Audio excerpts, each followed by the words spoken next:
안녕하세요. 이곳 신도시에 들어와 산지도 어느덧 5년이 흘렀네요. 그 사이에 집값도 참 많이 올랐는데 아파트 세금 문제 때문에 알아보다가 문득 예전에 시어머니와 있었던 어이없는 사건이 떠올라 글을 한번 적어봅니다. 현재 있는 집은 32평 신축이고요. 제 명의입니다. 원래는 제 명의로 할 생각이 아니었어요. 남편과 공동 명의로 하려고 했는데 시어머니와 다투면서 홧김에 제 명의로 계약해버렸네요. 시어머니 약올라서 저한테 쌍욕하시고요. 이게 무슨 이야기냐고요? 저희 시어머니는 정말 꼬장꼬장하고 아들 사랑이 엄청나신 딱 옛날 스타일의 시어머니셨어요. 과거형인 이유는 점점 쿨해지려고 노력하시고 또 전보다 많이 너그러워지셨기 때문입니다. 자잘자잘한 일들 많은데 지금 딱 떠오르는 일을 말해보자면 미역국 사건이 있습니다. 남편이랑 연애하던 와중 맞은 제 첫 생일이었습니다. 그때 남편이 아직 독립 안 하고 있었던 상태라 본가 부엌에서 미역국을 끓였대나 봐요. 그거 보고 아들 25살 되는 동안 아들한테 미역국 한 번 얻어 먹어본 적이 없는데 여자친구 생겼다고 홀랑 끓여갖다 바친다고 엉엉 우셨답니다. 그래서 남편이 난감해하다가 결국 끓여놓은 미역국은 어머니 드리고 제 자취방 와서 미역국 새로 끓였던 적이 있어요. 그때 저희 엄마가 이 사건 아시고 네 남친 어머니 진짜 이상하시다. 아들내미 연애에 응원은 못 해줄 망정 그걸 질투를 해? 아서라 적당히 만나다 헤어져라. 절대 결혼할 집안은 아닌갑다. 그러셨죠. 근데 그땐 콩깍지가 너무 두꺼워서 그런지 그저 잘해주는 남편이 좋아 금방 잊어버렸네요. 그리고 남편과 연애할 때 한 번 다투고 연락 안 한 적이 있었거든요. 그때 시어머니가 찾아와서 왜 우리 아들 힘들게 하냐고 헤어지라고 한 적이 있습니다. 그래서 저도 열받아서 니네 엄마가 헤어지래. 욱하는 심정으로 이별을 구했더니 당시 남편이 울고불고 난리가 났어요. 그때 남편이 대학생이었는데 학교도 안 가고 준비하던 시험 공부도 안 하면서 본인 어머니에게 엄청 화를 냈다네요. 그리고 단식 투쟁하듯 밥도 안 먹고 그래서 아들이 걱정된 시어머니는 결국 저희 집에 다시 한번 찾아와 우리 아들 좀 살려달라 호소하셨죠. 꼭 시어머니 때문은 아니었지만 나중에 어찌저찌 오해가 풀려서 당시에 남편과 재회를 했었던 이런 일도 있었고 뭐 그랬네요. 그런데 왜 결혼했냐고요? 그만큼 남편이 너무 괜찮은 사람이었고 서로 많이 사랑했거든요. 지금도 남편을 선택한 것에 후회는 없어요. 아무튼 그렇게 꽤 오래 사귀다 결혼했고 저희 시어머니 보통 아니신 분은 맞는데 저희 친정엄마도 장난 아니시거든요. 그래서 상견례 때 스파크 터졌습니다. 시어머니가 계속 신경 좀 버리시며 아들 감싸기 바쁜 발언들을 하시자 친정엄마는 우리 딸 시집살이 시키면 언제든지 다시 데려올 의향이 있다고 돌직구를 날리셨고 시어머니는 코웃음을 치며 아니 며느리 노릇 와이프 노릇 제대로 못하면 언제든 쪽박 맞을 수 있는 거지. 뭘 친정에서 데려간다 만다예요? 사부인 농담도 참. 아니 여자는 결혼하면 그 집 귀신 된다는 말도 모르세요? 하시는데 저희 엄마는 에구 얼마나 한이 많았으면 귀신이 될까. 좋은 시댁 만나서 행복하게 산 며느리들은 다 천국 가서 잘 먹고 잘 살 거예요. 하시며 웃으시더라고요. 그 모습에 시어머니는 얼굴만 울그락불그락 하시며 아무 말도 못 하셨지만 저희 친정엄마가 세게 나가서 그런 건지 신혼 초반에는 제가 걱정할 만큼의 악독한 시어머니 모습은 안 보이시더라고요. 그래도 말끝마다 우리 아들 하시는 건 있긴 했죠. 제가 너무 순진했던 건지 아니면 시댁가의 고충 따윈 눈에 들어오지도 않을 만큼 지금의 남편을 많이 사랑했던 건진 모르지만 아무튼 결혼 전부터 몇 가지 힌트가 있었음에도 별 생각 없이 식을 올렸고 결국 소소하게 스트레스를 겪어왔습니다. 시간이 지날수록 저와 남편의 가사일이나 월급 관리 등에 대해 간섭하려 하셨고 결국 선을 넘어오시더라고요. 저랑 남편은 동종업계 직장인으로 월급도 비슷비슷합니다. 첫 신혼집이 20평대 빌라였는데 거의 반반 부담해서 매매했고 남편은 형이 결혼한 지 2년도 되지 않아서 시댁에서 신혼집 지원을 거의 못 해주신다고 했어요. 그래서 그럴 바에 양가에서 아예 지원 안 받고 저희 힘으로 보금자리 해보자 마음 먹고 팔 걷어붙여 빌라 매매했습니다. 서로 있는 돈 다 털어 반반 부담하고 나머지는 대출했어요. 그렇게 산 빌라가 어느새 1년 반 만에 집값이 많이 올랐고 저희는 아파트로 이사해보고자 청약을 넣기 시작했습니다. 혜택이 사라지기 전에 부지런히 넣자고 한 게 결국 당첨의 행운을 얻게 되었고 저희는 그렇게 꿈에 그리던 신도시에 입성하게 된 거예요. 운 좋게도 저희가 매매한 빌라 가격이 많이 올라서 당첨된 아파트 분양가랑 1억 정도밖에 차이가 안 났고 대출은 거의 5천 정도만 받으면 되는 상황이었습니다. 저희가 은행에서 어떻게든 유리한 금리로 대출을 받아보고자 이리 뛰고 저리 뛰고 있는데 그 사정 아시고 저희 친정에서 돈을 보태주신다고 했습니다. 마침 갖고 계신 과수원도 처분하셨고 여윳돈이 있으셔서 도움을 주고자 하셨고 외동딸이 결혼했는데 제대로 해준 것도 없어 내내 마음이 걸렸다 하시며 신축 아파트 인테리어비도 해주시겠다고 하셨어요. 너무너무 죄송하면서도 감사했고 결국 친정 부모님의 배려를 감사히 받았습니다. 그렇게 돈 처리는 다 해결이 됐어요. 그런데 시어머니와의 문제는 거기서부터 시작되었습니다. 청약은 제 이름으로 넣었거든요. 제 청약 통장이었으니까요. 그래도 아파트 명의는 공동 명의 하려고 했습니다. 그 아파트는 저희 첫 신혼집을 팔고 들어가는 건데 그 빌라를 저희 집으로 만들기까지의 공은 저랑 남편이 반반씩 한 거잖아요. 물론 누가 더 많이 돈을 넣었다 한들 저희는 앞으로 저희 집은 무조건 공동 명의 하기로 약속했었습니다. 그런데 친정에서 5천 넣어주시고 인테리어까지 해주신다고 하니 남편이 너무 미안했나 봐요. 그래서 제 명의로 하자고 하더군요. 저는 세금 문제도 있고 괜찮다고 공동 명의 하자고 했는데 그 이야기가 시어머니 귀에 들어갔나 봐요. 어머님이 어느 날 전화를 거셔서는 얘야, 분양 준비는 잘 돼가니? 네, 회사 다니면서 처리하느라 좀 빠듯하긴 하지만 잘 되고 있어요. 지금 그 아파트 계약자가 네 이름으로 되어 있지? 네, 제 청약 통장으로 넣은 거라서 아직까진 저로 되어 있어요. 그래? 잔금 넣기 전에 명의 변경이 가능하니? 네, 입주 전까지는 가능할걸요? 왜 그러세요? 아니, 아무리 그래도 집 명의는 보통 남자로 해놔야 집에 복이 들어오는 법이다. 너무도 생뚱맞게도 갑자기 복 타령이란요. 제가 너무 놀라 물었습니다. 네? 복이요?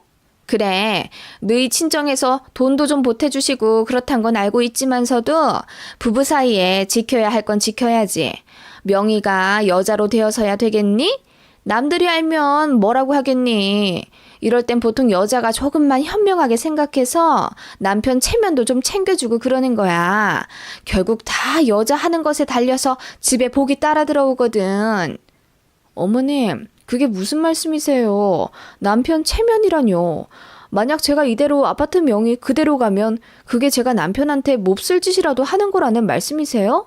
요즘 여자 남자가 어딨어요. 돈도 같이 벌어 대출 갚는 마당이에요. 저도 할 말 참지 않고 했죠.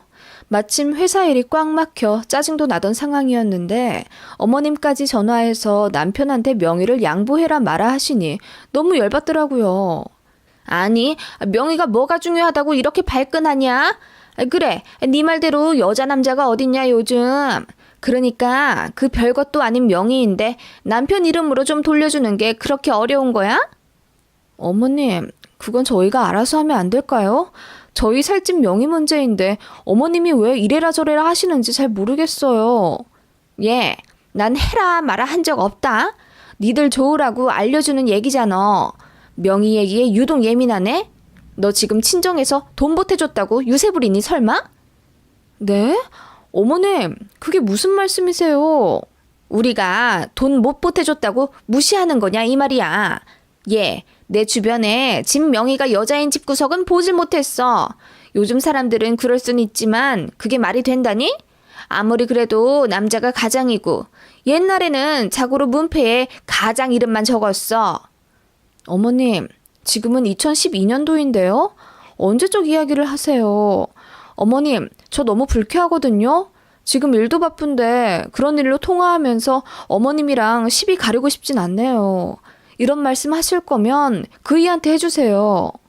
예, 너 안 되겠다. 주말에 와서 얘기하고 가라. 그렇게 일방적으로 끊으신 어머님 때문에 저는 그날 일을 제대로 하지 못했습니다. 너무 화가 나서요. 집에 와서 남편한테 다 털어놓았더니 미안하다고 하면서 얼굴이 벌개지더라고요. 하긴 예전부터 어머님은 당신의 소중한 둘째 아들, 기가 저한테 다 눌린다 어쩐다 하면서 엄청 싸고 도셨습니다. 182에 몸무게가 85인 장성한 남자인데 저한테 기가 눌리면 뭘 얼마나 눌린다고 그렇게 아직도 5살 애마냥 소중하게 여기시는지. 그렇게 소중한 아들인데 정작 큰 아들이랑은 금전적으로 차별을 하시며 돈 한 푼 안 내어주시는 게 너무 모순이었습니다. 저는 외동딸로 자라서 도저히 어머님을 이해할 수가 없었어요.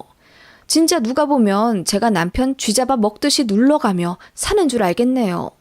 맞벌이 하면서 제가 출퇴근이 더 여유 있다는 이유로 가사일은 제가 80%는 합니다.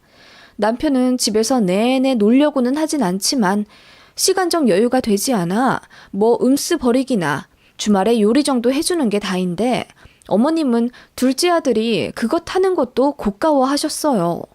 물론 대놓고 말씀하신 적은 없으십니다만 그놈의 남자가 타령하면서 남자는 회사 일만 하고 집에서 쉬어야 한다는 입장입니다. 그러면서도 대출은 여자랑 같이 갚아야 한다고 목청껏 주장하시는 정말 요상한 이론을 가지신 모순 그 자체이시라고 저는 저희 시어머니를 설명하고 싶네요. 아무튼 남편은 자기가 어떻게든 어머님으로부터 스트레스 안 받게 중간 역할 잘 하겠다고 사과했어요. 남편마저 어머님 편드는 최악의 상황이었다면 아마 저는 남편한테 마음이 식고도 남았을 겁니다. 그렇게 주말이 되어 어머님 말씀대로 시댁에 갔어요. 어머님이 오라고 하셔서 갔다기보다는 아파트 명의 문제로 더 이상 어머님으로부터 말 듣고 싶지 않다는 이야기를 분명히 하고자 간 겁니다. 시댁에 가니 아버님은 어디 외출해 계셨어요. 솔직히 아버님은 항상 제 편이신데 안 계셔서 아쉬웠습니다. 가자마자 어머님이 세모 눈을 치켜뜨며 저에게 말씀하시더라고요. 내가 곰곰 생각해 봤는데 말이야. 아무리 생각해도 너무해. 내 주변엔 여자가 명의를 갖고 간 집이 아무 데도 없단 말이야. 엄마, 왜 자꾸 명의에 집착하세요? 명의는 그냥 명의일 뿐이지. 그게 와이프 이름이든 내 이름이든 무슨 상관이세요? 네가 그래서 자꾸 무시를 받는 거다. 네? 우리 그이가 무슨 무시를 받는다는 말씀이세요? 아니, 내 말은... 제가 따지듯 여쭙자 정작 그에 대한 대답은 제대로 하지 못하신 채 얼머무리시더니 이내 아파트 명의에 대해 또 얘기를 꺼내시길래 제가 말했습니다. 어머님, 저희 공동 명의 할 거예요. 저번에 제 이야기 마저 듣지도 않으시고 끊으셨죠? 오해가 있으신 것 같아서 저희 이 말 하려고 오늘 온 거예요. 어머님이 제 이름으로 명의하는 거 너무 싫어하시길래요. 아파트 명의에 제 이름뿐만 아니라 남편 이름까지 같이 올라가니까 너무 걱정 마시라고요. 이제 되셨죠? 그리고 저희 일은 저희가 알아서 잘 할게요. 저희 사이도 좋은데 뭐가 그렇게 걱정이세요? 아니, 공동 명의를 한다고? 아니, 뭘 또 그렇게 하고 앉아있어? 엄마, 처댁에서 돈도 주셔서 가뜩이나 죄송하기도 하고 그런데 명의 가지고 그만 얘기해. 무슨 고리적 이야기를 하고 계셔. 아무튼 공동 명의 하니까 엄마 더 이상 우리 집 얘기에 관여하지 마. 너희 진짜 웃긴다. 내가 언제 관여했다니? 그냥 그렇다더라. 이야기 해주는 거잖아.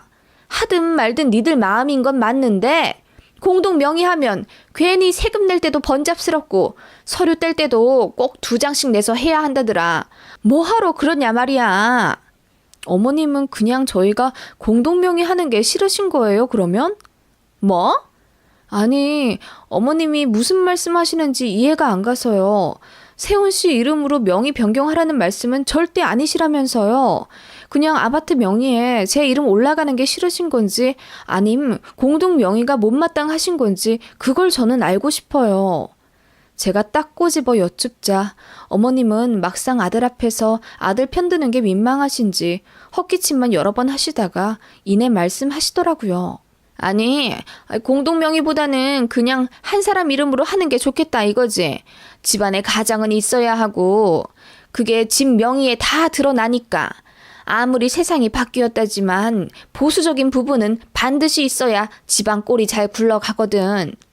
아, 네. 어머님 말씀 잘 알겠습니다. 역시 어머님은 아파트 명의가 여자 이름인 것에 대해 불쾌하신 게 아니시죠? 역시 어머님 은근히 트이신 분인 줄 저는 예전부터 알고 있었어요. 어머님 말씀 잘 알겠습니다.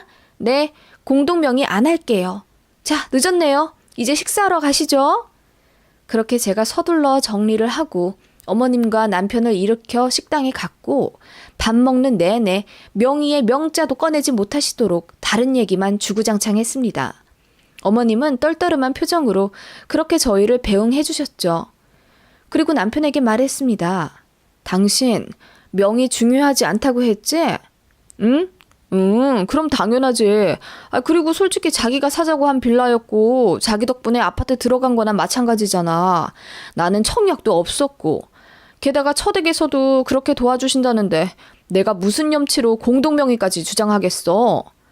그게 아니라 나는 여보 그냥 자기 이름으로 하자. 나는 그게 마음 편할 것 같아. 그렇게 공동 명의하기로 했던 아파트는 결국 제 단독 명의로 계약되어서 마지막 5차인가 6차까지 잔금 치렀습니다. 솔직히 공동 명의하려고 했던 이유는 세금 문제 때문이기도 했는데 알아보니 저희는 공동 명의를 하든 단독 명의를 하든 세금에 크게 관계가 없더라고요. 뭐 아무튼 그게 중요한 것도 아니잖아요. 막말로 요즘은 이혼할 때 명의 상관없이 재산 기여율에 따라 가른다던데. 아무튼 그렇게 처리가 되었고 새 아파트에서 행복한 시작을 할 걸 생각하니 마음이 너무 설레서 미치겠더라고요. 그런데 그 명의 문제로 일이 엄청나게 커지게 됩니다. 아파트가 끝내 제 명의로 되었다는 사실을 알게 되신 시어머니가 극대노하신 겁니다. 전화를 하셔선 목청이 터져라 소리를 지르시더라고요. 야, 너 제정신이냐? 내가 그렇게 공동명의 하지 말라고 했지? 결국 네 이름으로 해? 친정에서 그리 가르쳤냐? 네? 어머님 말씀이 너무 심하시네요. 뭐라고 하셨어요? 네 친정에서 돈 5천에 결국 사위 무시하는구나. 니네 친정엄마가 그렇게 하라고 시켰지? 집 명의 네 이름으로 하라고. 어머, 그게 무슨 말씀이세요? 어머님 아직도 명의 가지고 이러세요? 그때 어머님이 공동명의 하지 말라고 하셨잖아요. 그래서 제 이름으로 했는데 뭐가 문제세요? 집안의 가장이요? 저도 벌고 남편도 버는데 저는 왜 가장을 할 수가 없는 거예요? 여자라서요? 어머님도 같은 여자이시면서 어떻게 그렇게 말씀하세요? 그리고 친정 이야기가 왜 나와요? 저희 친정은 저희 잘 살라고 보태주신 거지 단 한 번도 불순한 목적 가지고 저희 대해주신 적 없으세요. 어머님은 그러신가 보죠? 저도 질세라 딱따구리처럼 내질러버리자 어머님이 당황하신 모양이더라고요. 이 망할 년이 결국 돈 몇 푼에 내 아들 무시하고 시애미까지 무시하고 앉았네. 너 제정신이냐? 이 망할 년. 네? 뭐라고요? 망할 년이요? 그래. 네가 벌어봤자 아무리 그래도 남편은 남편이야. 네 생각이 그렇게 글러먹어서 어디 가정이 제대로 굴러가겠니? 됐다. 넌 이제 우리 집 오지 마. 난 너 같은 며느리 아무리 돈 많이 벌어와도 싫다. 그렇게 전화를 댕강 끊어버린 시어머니였고 저는 전화를 끊자마자 참을 수 없는 복통에 배를 움켜잡았어요. 그렇게 응급실에 갔다가 제가 임신 초기라는 사실을 알게 되었어요. 다행히 아이는 건강했지만 이 사실이 알려지자 남편이 화가 머리 끝까지 나서 시댁에 찾아가 뒤집어 엎었다더군요. 어머님은 물론 제가 임신한 줄은 모르고 그렇게 막말을 하셨지만 결과적으로 임신한 며느리한테 명의 가지고 쌍욕한 희대의 악덕한 시어머니가 되신 거잖아요. 시아버지도 어머님을 엄청 혼내셨다고 들었어요. 그리고 저는 나중에 어머님이 그렇게 명의에 목숨 거신 이유를 알게 됐습니다. 시어머님 친한 친구분의 아들니네 부부가 집 공동명의 문제로 싸우다 이혼을 했답니다. 그 집은 외벌이라 남편만 일하고 있었는데 이사하는 과정에서 부인이 집 명의를 본인 이름으로 돌려달라고 요구했답니다. 돈은 못 벌어왔지만 재산 불리는데 본인도 기여했다고 주장하면서요. 그 말도 일리는 있어요. 가정주부지만 집에서 아이 키우며 뒷바라지하는 부인이 없었으면 남편도 맘 편히 직장 못 다녔을 테니까요. 그래서 그 집 남편이 알겠다 수긍해 부인 이름으로 돌려주었죠. 그런데 그때부터 갑자기 그 여자가 갑질을 했다는 겁니다. 내 집이라고 하면서 툭 하고 나가라고 하질 않나. 이혼하면 이 집 내 거라고 주장하질 않나. 그런 갈등들이 결국 쌓여서 이혼을 했다고 했는데 그게 하필이면 어머님의 가장 친한 친구분 이야기라 어머님은 집 명의에 대해 엄청 민감하게 반응하셨던 겁니다. 원래도 내 아들이 제일 딱하다 마인드이신데다 저희 친정엄마랑 상견례에서도 은근히 신경전을 했었고 저에 대해서도 탐탁지 않아 하시니 제가 명의로 갑질하는 그 여자랑 똑같이 할 거라고 생각하셨던 거죠. 정말 어이가 없으면서도 어떻게 보면 그런 단편적인 이야기 하나만으로 모든 걸 단정짓는 어머님이 안타깝게 느껴지기도 했어요. 아무튼 제가 임신했다는 사실을 아시자마자 어머님은 저에게 찾아와 눈물을 흘리시며 미안하다고 사과하시더군요. 그리고 왜 명의에 대해 그렇게 예민해 했는지 위에 써놓았던 모든 사실도 털어놓으셨죠. 제가 어머님에게 말씀드렸습니다. 어머님, 아직도 모르세요? 솔직히 말해서 어머님이 저 무시하실 거 알고도 한 결혼이에요. 그만큼 세훈 씨 사랑하는데 제가 뭐하러 제 남편을 무시하며 살겠어요. 어머님이 아들 사랑하시는 만큼 아끼고 헌신하진 못할 수도 있어요. 왜냐하면 세훈 씨는 제 배 아파서 낳은 자식이 아니니까요. 세훈 씨는 저에게 사랑받으면서 동시에 저를 사랑해줘야 하는 입장인 배우자이잖아요. 저희 알아서 잘 살게요. 그러니까 저 이제 그만 미워하세요. 아셨죠? 제가 말씀드리자 어머님이 눈물을 펑펑 쏟아내시며 그래, 알겠다. 내가 많이 미안했다. 모쪼록 몸조리 잘하고 먹고 싶은 거 있으면 얘기해라. 네 뱃속에 손주가 있을 줄은 생각도 못했다. 미안하다. 그렇게 연신 사과하시며 돌아가셨어요. 아주머님네는 저희보다 먼저 결혼했고 두 분 나이도 있으시지만 아직 아이가 없었는데 저희가 첫 손주를 안겨드리게 되는 셈이었어요. 어머님은 손주 태어나면서 정말 세상을 다 가진 듯 행복해 하셨고 저한테도 이전에 심술 부리시던 모습은 거짓말처럼 사라지고 저에게도 참 잘해주십니다. 제가 앞서 말했잖아요. 어머님 엄청 꼬장꼬장 하시고 아들 사랑 엄청나신 어머니셨다고. 과거형으로 말한 이유가 있었죠? 결과적으로 손주 때문에 변하신 건지 아니면 제가 말씀드린 이야기 때문에 마음이 누그러지신 건지는 잘 모르겠습니다. 아파트 명의 문제는 그렇게 전화위복으로 저희에게 행복을 가져다 주었네요. 아니면 액땜이었을까요? 그렇게 이 아파트 계약하고 나서 아이도 생기고 입주하고 좋은 일만 생겨서 저랑 남편도 승승장구하고 있습니다. 아파트 값이 많이 올라서 명의에 따른 세금 문제 때문에 고민하며 검색하다 기분 전환차 쓰기 시작한 글이 이렇게 길어졌네요. 여러분 가정 모두 평안하시고 건강하시길 빕니다.